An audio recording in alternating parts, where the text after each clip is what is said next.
Hello students, आज हम chapter number 9 start कर रहे हैं। इस चैप्टर को स्टार्ट करने से पहले कुछ इसकी इंट्रोडक्शन हम देखते हैं। और ये चैप्टर आपका 8 चैप्टर पे बेस्ड है। इस चैप्टर में आपकी जो आपने 8 चैप्टर में टेबल सीखी थी उसी टेबल का यूज होना है। तो मैं आपको टेबल बनानी सिखा देती हूँ। पहले भी सिखाई हुई है, एक बार फिर से प्रैक्टिस करवा देती हूँ। टेबल में हम सबसे पहले क्या लिखते हैं? एंगल्स लिखते हैं। 0 degree, 30 degree, 45 degree, 60 degree and 90 degree. हमारे पास ये 5 एंगल्स हैं और इसमें वैल्यू निकालने के लिए सबसे पहले हम क्या करते हैं? 0 से लेकर 4 तक काउंटिंग लिखेंगे और ईच टर्म को 4 से डिवाइड करेंगे। ये टेबल बनाने का रूल है, ये आपको आना चाहिए, क्योंकि अगर हमें वैल्यू लर्न नहीं है तो हम इस टेबल की हेल्प से यहीं से वैल्यू देख सकते हैं। ये आपको फाइनल एग्जाम में भी बनानी है। आपकी जो शीट होगी फाइनल एग्जाम की, उसके लास्ट पेज पे आप ये बना सकते हो। अब इसे सिंप्लीफाई करना है आपने। पहले मैंने 0 से 4 तक काउंटिंग लिखी, ईच टर्म को 4 से डिवाइड किया, फिर होल टर्म के ऊपर स्क्वायर रूट अप्लाई किया। इसको आप क्या करोगे? सिंप्लीफाई करोगे। जैसे हम सिंप्लीफाई करेंगे तो हमारे पास क्या आ जाएगी? साइन के ऑल एंगल्स के लिए वैल्यूज प्रिपेयर हो जाएंगी। 0/4 मीन्स 0 अपॉन समथिंग क्या आ जाएगा? 0, और उसका स्क्वायर रूट भी लोगे 0 आएगा। तो इसका मीनिंग क्या है कि साइन 0 पे वैल्यू कितनी है? 0 है। ऐसे 1/4 को सिंप्लीफाई करो, कितना आएगा? 1/2। इसका मतलब साइन 30 की वैल्यू कितनी आ गई? 1/2। साइन 45 की वैल्यू आ जाएगी इस तरह से। जो साइन 45 डिग्री के एंगल नीचे लिखा हुआ उससे सिंप्लीफाई करके क्या आएगा? ये कट कर दो इसको, 1/2 आएगा। 1/2। 1 का स्क्वायर रूट 1 ही होता है और 2 का रूट 2। ऐसे ही साइन 60 की वैल्यू क्या आई? √3 बाय में 4 का रूट कितना होता है? 2। 4 को 4 से डिवाइड किया 1। साइन 90 की वैल्यू कितनी आ गई? 1। अब हम आते हैं कोस की वैल्यू पे। कोस थीटा लिख दो। अब आपने जो साइन की लाइन प्रिपेयर की इसी को रिवर्स करो। रिवर्स का मतलब जो लास्ट वैल्यू है वो फर्स्ट नंबर पे लिखो, last second starting second value हो जाएगी, last third starting third value हो जाएगी, last fourth starting fourth value and जो फर्स्ट वैल्यू है वो लास्ट वैल्यू है। ऐसे सीक्वेंस चेंज कर देना। तो हमारे पास कोस की लाइन प्रिपेयर होगी। इसके बाद आता है आपके पास टेंजेंट थीटा। टेंजेंट थीटा, अब टेंजेंट थीटा की वैल्यू भी हम क्या करेंगे? इन्हीं दोनों लाइन की हेल्प से बनाएंगे। और आपको पता ही है टेंजेंट थीटा किसके इक्वल होता है? Sine by cos. तो आपको अगर टेंजेंट थीटा की वैल्यू चाहिए, टेंजेंट के किसी भी एंगल के लिए वैल्यू चाहिए, तो साइन के उसी एंगल्स की वैल्यू को डिवाइड कर दो। जैसे टेंजेंट 0 चाहिए तो साइन 0 बाय में कोस 0। अब यहाँ साइन 0 बाय में कोस 0 करोगे, 0 बाय में 1, ऊपर साइन की वैल्यू आएंगी, नीचे कोस, दिस अपॉन दिस 0 ही आएगा। 1/2, 1/2 इसको इसके डिवाइड करोगे, 2 ऊपर चला गया, √3 नीचे आ जाएगा। सिंप्लीफाई किया 1/√3। ऐसे ये सेम टर्म है, सेम टर्म को सेम टर्म से डिवाइड करोगे 1। और 60 की वैल्यू, टेंजेंट 60 की वैल्यू निकालने के लिए साइन 60 बाय में कोस 60। ऐसे जैसे लिखा हुआ ऑर्डर में वैसे ही आपको डिवाइड करना है। ऊपर साइन ही लिखा है मैंने। √3 बाय में 2/1 ये आ जाएगा सिंप्लीफाई करके √3। और टेंजेंट 90 की वैल्यू क्या होगी? 1/0। समथिंग अपॉन 0 आपको पता ही है क्या होता है? इन्फिनिटी होता है। तो हमारे पास 3 लाइन आ सकती है। ऐसे हम टोटल 6 लाइन प्रिपेयर कर सकते हैं। हमें उनकी जरूरत नहीं है। वैसे पहली बार जो मैंने आपको टेबल सिखाई थी, मैंने 6 लाइन प्रिपेयर करनी सिखाई हुई है, मतलब 6 रेशोज की बताई। इसके बाद को सीकेंड एंड कोटेंजेंट की। आपको 3 ही सफिशिएंट है एग्जाम के लिए। वैसे प्रैक्टिस करनी हो घर में तो 6 लाइन प्रिपेयर कर सकते हो, लेकिन एग्जाम में क्योंकि इतना टाइम नहीं होता हमारे पास, ओनली 3 लाइन से आपका काम चल जाएगा।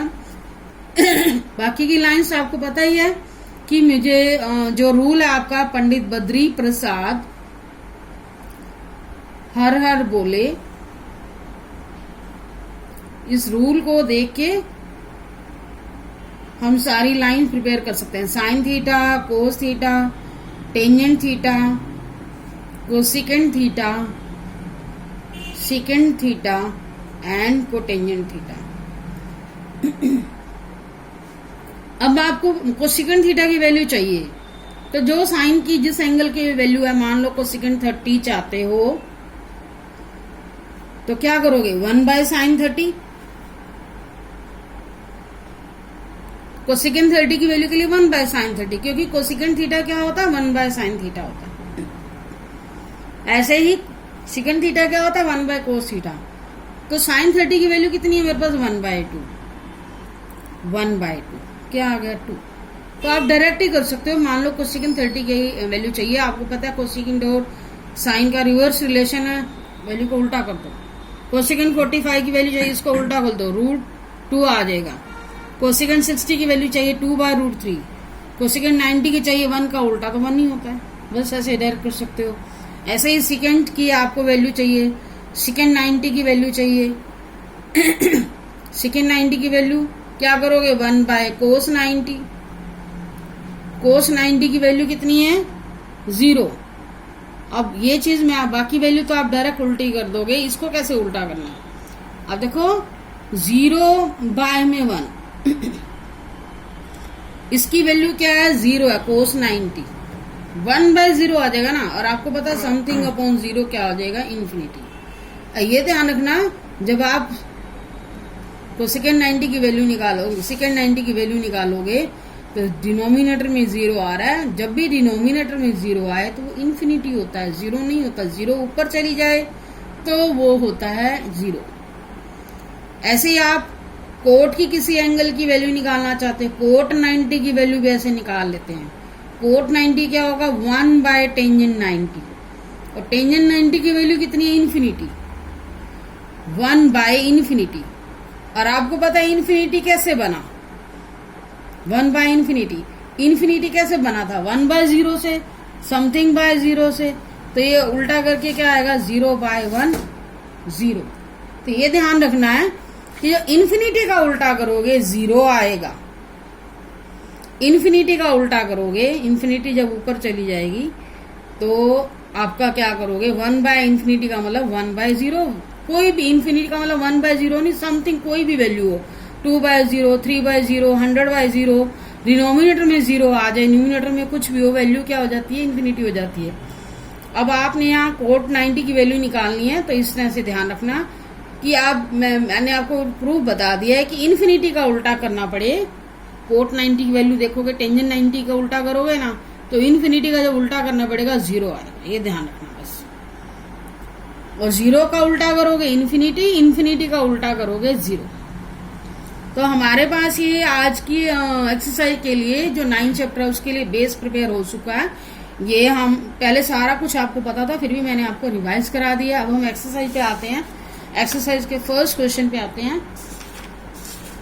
बहुत इजी एक्सरसाइज है, अच्छे से ध्यान से समझना। इसमें से आपका बोर्ड एग्जाम में लॉन्ग क्वेश्चन आता है, जो 6 मार्क्स के आपके लॉन्ग क्वेश्चन आते हैं। लास्ट सेक्शन जो होता है जिसमें लॉन्ग क्वेश्चन आते हैं, इसमें से क्वेश्चन आता है आपका। और इसके लिए डायग्राम भी होना बहुत जरूरी है, बिना डायग्राम के मार्क्स नहीं मिलेंगे। Diagram neat and clean with scale जो बना हुआ उसी के मार्क्स मिलेंगे, ऐसे नहीं आप रफ स्केच बना दो। A circus artist is climbing a 20-meter long rope which is tightly stretched and tied from the top of a vertical pole to the ground. Find the height of the pole if the angle made by the rope with the ground level is 30 degree. तो इसमें आपको diagram बनाना है, और diagram पूरी exercise में हमारा right triangle ही बनेगा, और वो आपने स्केल की हेल्प से बनाना है। राइट ट्रायंगल कैसे बनाओगे, राइट ट्रायंगल में आपको पता परपेंडिकुलर बेस एंड हाइपोटेन्यूज होता है। अब आपने यहाँ डायग्राम में ये देखना है कौन सी चीज हमारा परपेंडिकुलर बेस हाइपोटेन्यूज का काम कर रहे हैं। और स्टेटमेंट पे आप ध्यान से फोकस करो कि एक सर्कस आर्टिस्ट क्लाइंबिंग चढ़ रहा है 20 मीटर लॉन्ग रोप पर। अब रोप जो होगी आपकी ऐसे होगी, ऐसे होता है ना, और उस रोप को क्या किया गया, एक वर्टिकल पोल से टाई किया गया है, और ग्राउंड पर एक पॉइंट से उसको टाई किया गया। तो इसका मतलब है जो हमारा रोप है हाइपोटेन्यूज का काम करेगा और पोल जो होगा परपेंडिकुलर का काम करेगा। ये चीजें तो आपको पता ही है। तो हम यहाँ रफली डायग्राम बनाएंगे। ये हमारा आ गया वर्टिकल पोल और इधर से हम एक ग्राउंड पर पॉइंट ले लेते हैं। इस तरह से फिक्स करो क्योंकि इस रोप का ग्राउंड के साथ एंगल भी कितना 30 डिग्री। तो एक्चुअल 30 डिग्री तो नहीं बनाना, आपने रफ एंगल दिखा देना ऐसे 30 डिग्री लगे। 20 मीटर लॉन्ग रोप है और ये एंगल हमारा और एंगल और इसके साथ बेस के साथ एंगल बनाओगे। ये ग्राउंड के साथ इसका एंगल शो करना है और आपको हाइट क्या निकालनी है, find the height of the pole if the angle made by the rope with the ground level is 30 degree. ये हमारा पोल है ए बी पोल की हाइट है, ये हमें निकालनी है। इसको हम सपोज कर लेते हैं h मीटर और हमें गिवन क्या है, ओनली रोप की लेंथ गिवन है। तो जो चीज हमें निकालनी होती है उसे हम सपोज कर लेते हैं।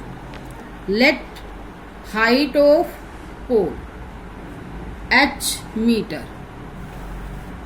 अब इसमें आपने वही फोकस करना है जो पंडित बद्री प्रसाद वाला आपको रूल सिखाया हुआ है।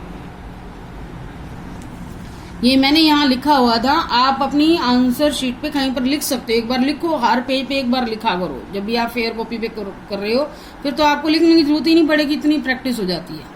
अब मुझे देखो एक चीज जो निकालनी है, हाइट निकालनी है और एक गिवन है हाइपोटेन्यूज गिवन है। मतलब परपेंडिकुलर निकालना है और हाइपोटेन्यूज गिवन है। तो परपेंडिकुलर निकालना है, हाइपोटेन्यूज गिवन है। इसका देखो किसके साथ रिलेशन है, साइन के साथ है। ये दोनों रेशियोज किस में अप्लाई होती है, साइन में होती है, कोसेकेंड में भी होती हैं। आप दोनों में से कोई एक रिलेशन ले सकते हो, साइन भी अप्लाई कर सकते हो, कोसेकेंड भी अप्लाई कर सकते हो। लेकिन हम प्रेफरेंस देते हैं जो इनिशियल वैल्यू हमारी साइन को उसी को लेते हैं। ले इसको भी सकते हैं क्योंकि परपेंडिकुलर हाइपोटेन्यूज का रोल हमारा कोसेकेंड में भी होता है। कोसेकेंड क्या होगा, h/p हो जाएगा। ये क्या है, साइन होगा तो p/h। वो आपकी मर्जी है। अगर आप साइन थीटा लिख रहे हो तो p/h लिखोगे, कोसेकेंड लिख रहे हो तो h/p लिखना होगा। तो ये चीज आपने ध्यान रखनी है। एक चीज हमें निकालनी है तो हमें इतना तो पता चल चुका है कि एक चीज हमें जो निकालनी है परपेंडिकुलर है और एक गिवन है, वो कौन सी है, हाइपोटेन्यूज है। तो वो दोनों चीजें किस में आ रही है, साइन में आ रही है। तो साइन लूंगी मैं। और एंगल क्या लिखेंगे, साइन थीटा की जगह क्या लिखेंगे, जो एंगल गिवन है। और साइन थीटा का रूल क्या होता है, परपेंडिकुलर बाय में हाइपोटेन्यूज। परपेंडिकुलर आपका यहाँ h है और हाइपोटेन्यूज की वैल्यू कितनी है 20। और साइन 30 की वैल्यू आपने क्या लेनी है, टेबल से। क्या है ये 1/2। तो यहाँ इसके नीचे 1/2 लिखो, h/20, 20 बाय में 2 इज इक्वल टू h। 10 आ गया, 10 इज इक्वल टू h। तो अब आपके पास क्या आ गया, हाइपोटेन्यूज की वैल्यू आ गई 10। हाइपोटेन्यूज हमने क्या लिया था, पोल। हाइट ऑफ पोल कितना हो गया,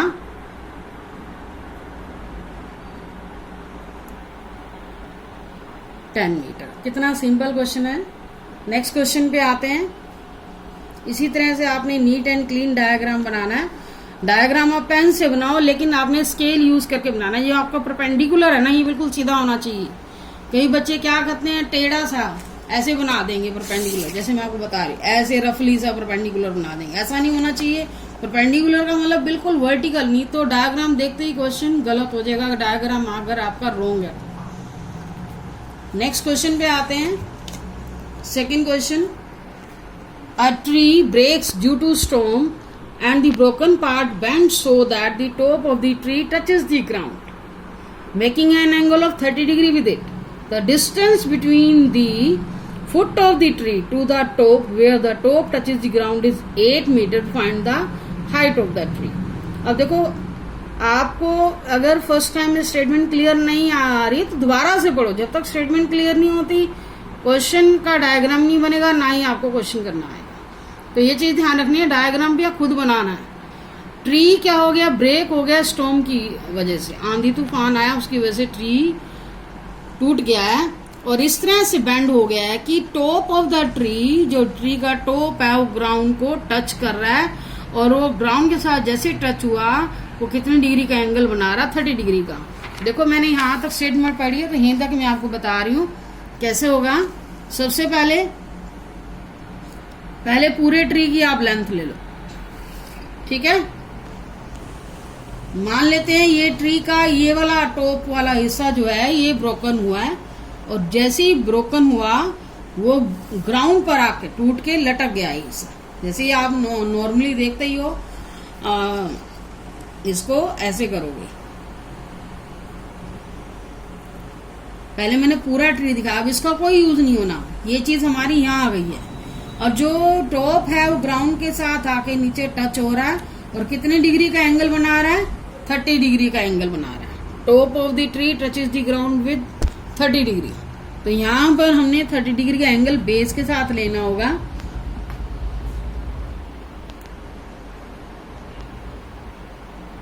ऐसे नीट एंड क्लीन डायग्राम होना चाहिए।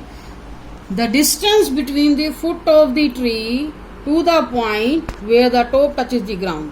The distance between the foot of the tree, tree का फुट ये है, और टॉप जो ग्राउंड से टच हुआ उसके बिटवीन का डिस्टेंस कितना है? 8 मीटर। और आपको क्या करनी है? हाइट ऑफ द ट्री निकालनी है, ट्री की हाइट निकालनी है। अब देखो ट्री की हाइट जो है आपकी क्या बनेगी, वो ए बी और ए सी को मिला के बनेगी, क्योंकि कुछ पार्ट हमारा ट्री का यहाँ है, कुछ आके यहाँ पर लटक गया जो ग्राउंड के साथ। तो हमें ए बी और ए सी दोनों की वैल्यू निकालनी होगी, तभी हमारे टोटल हाइट बनेगी। तो यहाँ हम हाइट, यहाँ एच सपोज करने का कोई फायदा नहीं, आपने ए बी और ए सी की वैल्यू निकालनी है और उसको ऐड करके हाइट ऑफ द ट्री लिखोगे। तो बिना सपोज के भी चल सकते हो। तो अब हमारा टारगेट क्या है? पहले परपेंडिकुलर निकालना, फिर निकालना हाइपोटेन्यूज, और गिवन क्या है? बेस है। तो ये चीज आपने देखनी है। अगर मैं पहले परपेंडिकुलर निकालूं, बेस गिवन है, तो पी और बी परपेंडिकुलर और निकालना है, बेस गिवन है। पीबी का रोल किस में आता है? टेंजेंट में। इसका मतलब मुझे पहले टेंजेंट अप्लाई करना होगा। तो इसलिए कह रही ये चीज अपने सामने लिख लेना। तो यहां से हमें पता चल जाता है कि मुझे कौन सी रेशो अप्लाई करनी चाहिए। देखो इस क्वेश्चन में मैंने कुछ सपोज नहीं किया, डायरेक्ट आ रहे हैं। In right triangle A B C, right triangle लिखने का भी सही तरीका होना चाहिए। जिस पॉइंट पर आपका राइट एंगल है उसको बीच में रखोगे। यहाँ क्या लिखोगे? Tangent 30 degree, perpendicular over base. Perpendicular का नाम ए बी है एंड बेस हमारा कितना? 8।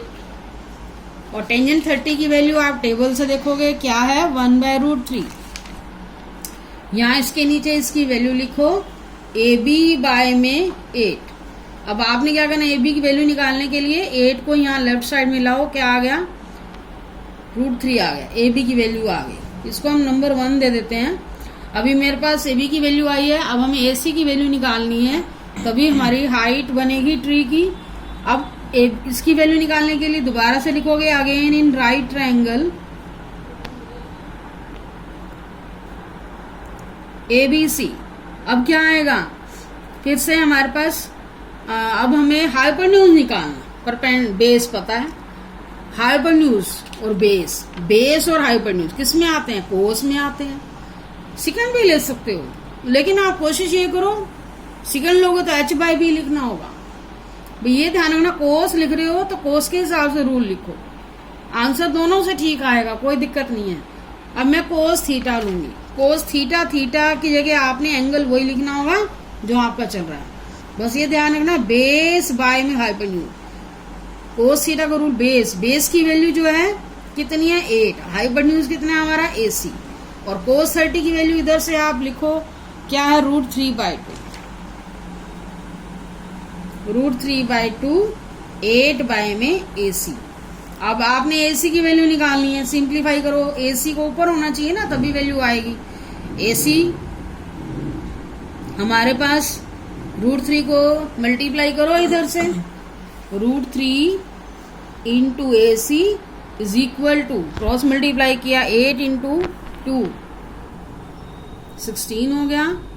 तो AC को ऊपर रख दिया, 16 बाय में √3, ये AC की वैल्यू आ गई। अब टोटल हाइट ऑफ ट्री क्या बनेगी? AB plus AC। AB आपका कितना है? AB हमारे पास आया था 8/√3 और AC कितना है? 16/√3। अब इसको ऐड करोगे, √3 LCM आएगा 8 + 16 24/√3। अब इरेशनल टर्म हो उसका रैशनलाइजेशन करो, क्योंकि जब तक आप रैशनलाइजेशन नहीं करोगे आपका क्वेश्चन कंप्लीट नहीं होगा। √3 को √3 से मल्टीप्लाई किया, 3 बन गया, ये कट हो गया, 8√3 मीटर। तो हमारा सेकंड क्वेश्चन भी कंप्लीट हो चुका है, total height. Thank you for watching video.